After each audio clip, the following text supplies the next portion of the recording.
And what comes to is your determination at all costs to actually succeed. I mean, is that a sort of a message that you hope comes across to kids? Because a lot of kids think that people just become famous overnight, don't they? Yeah, I think that people don't realise that it's all about hard work. I mean, I worked hard when I was at school. I've always had it in my personality to want to succeed, you know, even when it was, you know, I want to do my homework right. But yeah, I mean, I'm one of these people, you know, when someone kicks me, you know, I try hard to get up again because I know what I want to do. I love what I do at the end of the day. I know that I'm putting myself up for criticism. I'm very much aware of that, but I love what I do. And the other thing that comes through in the book too is the deep affection, love that the two of you have for each other, and the way that you're very family-centred. But when you first met him, when you first met the two of you, I mean, was it like bow, wham, smack? I mean, did you think, oh God, this is the guy, this is the girl I'm going to get married to and live the rest of my life with? David? I felt that, yeah. Did you? Definitely. You did, I hope, didn't you? Yeah. Was it really like that?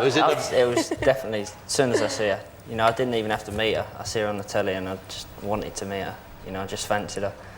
So it was just a case of getting together then. And you obviously weren't disappointed when you got together? Definitely not. And similar for you, Victoria? Yeah. What, disappointed? No, I mean, I knew as soon as I met him. I mean, one of the most attractive things I found with David is that he shared the same sort of family values as me. You know, he was sitting there with his family and I really liked that. And he's a very kind person. And we're really good friends on top of everything. What's been the lowest? That's the nice part of the marriage. What's been the lowest part of the marriage? There's a piece in the book which is quite moving, actually.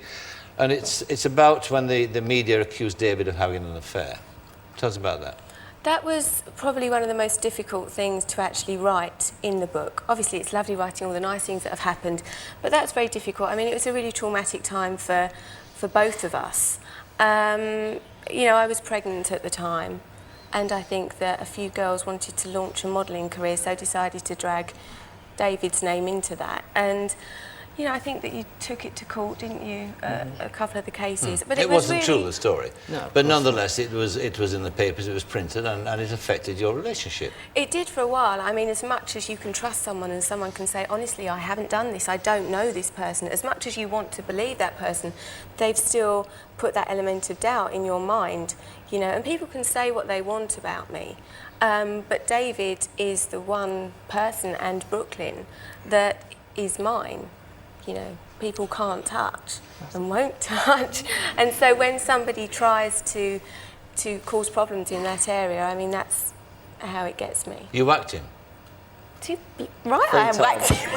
3 times. 3 times? Yeah. Hurt you? Yeah, of course, but I was hurting anyway. Yeah. In fact, hurting so much that you were very depressed, weren't you? Yeah. Well, how depressed were you? What did you well, we went away for the weekend after that. And obviously the worst thing for me was seeing Victoria hurting so much. That hurt me more than anything. You know, and trying to prove my innocence to someone that's hearing it from everyone else that I'm up to something, then trying to prove that is hard, you know, and trying to prove your innocence when you know full well that there's nothing that's gone on.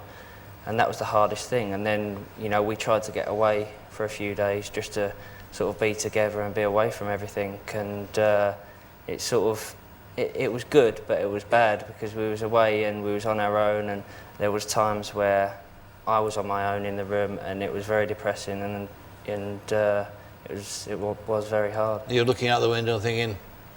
Oh, well, we was on the edge of Lake Como, so it was very tempting, but... I actually took that out of the book, babe. Did you? I haven't actually got to that part yet in the book. So. It's a very interesting part of the book. I hope you've got time to finish this book, you know, before too long. I know. Well, yeah.